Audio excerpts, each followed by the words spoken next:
with it, which we were very pleased with it, and I drug the thing in the hallway because a picture's worth 1,000 words. That's what they told me.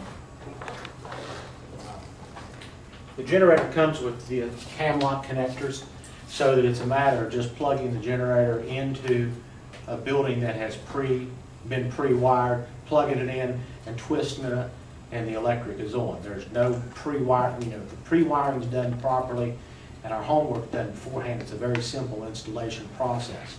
In addition, one of the things that came with it that we'll use at other locations other than the public service district was this box here. As you can see, it's got 20 receptacles around it, and on the back side it's got the ability to plug these cam lock connectors directly into it.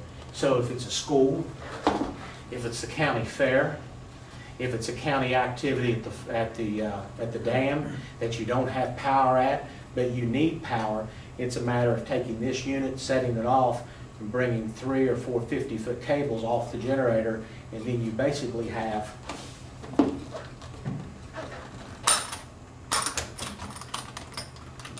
I'll show you what's inside. You've actually got a portable electrical service. So it gives you the ability to put the power into a building in an emergency situation and actually... In a safe way to do it. Well, you don't know if it's going to be the clinic, you don't know if it's going to be the high school, you don't know where it might be in the middle of a disaster that we need to power several pieces of equipment. And by having something like this, and it's definitely heavy, I'm out of breath from carrying it in. But it allows us to have much more use of it. And so just how much money we got in this? the commission agreed to $10,000, and the rest of it was covered under a grant through Homeland Security. Myself, Logan County, Mason County, Cabell County.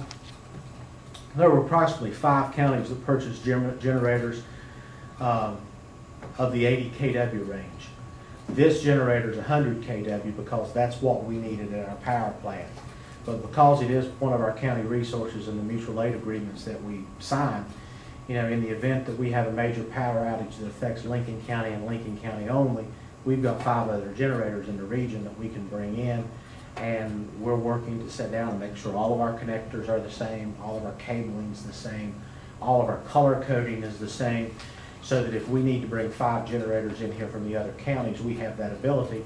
Where next month it may be us taking our generator and loaning it to Logan County or loaning it to Mason County until they're through their disaster. So I think the grant was about $26,000, and you all agreed to pay $10,000 of it, so about $35,000 for the total unit.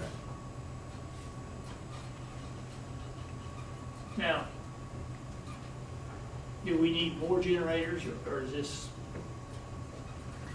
Well, I know that some of the fire departments have still indicated that they would like to have a generator for their facility, that they feel that because of the reliability of the power, they would still like to see some generators at those sites.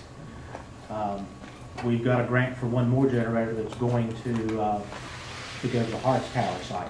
That has already been preliminarily approved, and I'm waiting on the award document on that.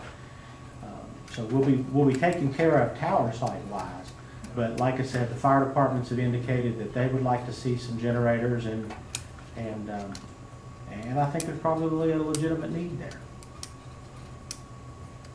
Are all the fire departments used as a place to shelter in place type of situations? All of them aren't used that way, but they kind of get stuck in the middle to when there's no place else with power and there's no place else that's open, they end up dealing with that. So, but schools and churches are probably the primary. I try to use the churches and schools primarily and keep the shelters out of the fire departments primarily, because if you're running fire trucks in and out, fire trucks and elderly and kids and all of that in your fire stations really don't mix well. It's just not, it's a safety issue. And if you're so busy trying to keep the shelter open, you don't have time to run fire calls, or vice versa. And unfortunately, it all happens at the same time. But with this generator, we can take it. But it would be nice at some point in time. I mean, Lincoln PSD's got 2 pump stations that I know of, and there's some more down the river. And the issue is that we may have to move that generator from location to location to pump water. So yeah, we could definitely use more and then move them to where we needed them in the event. Or we could have some less expensive units that were set at these locations and kept, and keep them there. Okay, have we ever done, go ahead. I was just going to say, I do know that some of the firemen have expressed during the winter months when the electric goes out at the station, their trucks and other equipment that's plugged in gets cold. And when people need to congregate somewhere close and the schools aren't available, they do go to the fire stations. do.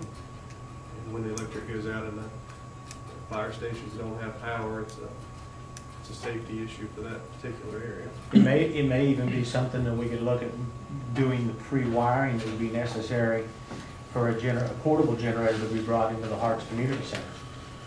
The generator like we have out here, they can be rented. Now, some of them are $2,000 a week to rent, but if you had the building pre-wired with these are called CAMWAT connectors, then whether it be our generator or someone else, anybody could plug it in and hook it up, and it would be pretty simple to supply emergency power to those buildings if the pre-wiring had